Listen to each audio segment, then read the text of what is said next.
Betul. 1, 2, 3, 4, 5.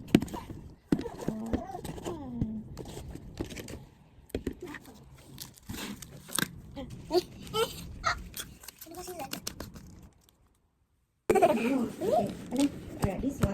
Okay. 1. Tengok dia macam mana. Okay. Lagi 1 ke Bob? Wow. Hey. Suka. Dia macam bentuk donat, see? Macam bentuk donat. Dekat ni. Okay, take your spoon Nala, take your spoon. Okay, Nala try. Bismillah. Is it nice? Yummy? Yummy. Alright, okay. Dia coklat je. Rasa coklat je? Okay. Tadi macam bentuk donat kan?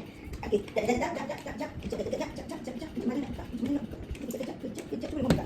Boleh tak? Boleh tak? Buka dia tarik je macam mana? Boleh, ini pisau. Okay, ni tengok dalam ni. This is my favorite. Apa tu? Choco balls. Okay, Ni nah. macam mana? Ni macam, you try this one first. I want this one. I want also that one. Bismillah.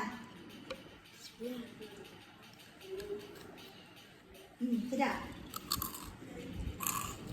Crunchy. Sedap dah tu. Okay. I coba. Man.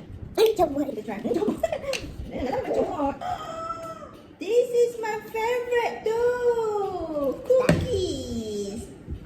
Besar ya? Take one on the long besar. Yummy. Sedap tak? Kita buka yang the fourth one. Okay. Last one. Oh no. Besar. Macam Koko crunch. Crunch. I want name. Oh, lepas suka ni. Okay. I suka yang donat. Suka yang donat tu. Alright, okay. Okay, last one. Tengok apa dalam This dia. one. This one, yes. Ting. Apa tu? Apa tu? Dia macam rice. Rice.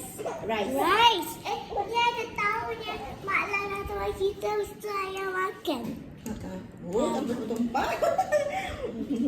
Okay. Dah sampai ke bulan.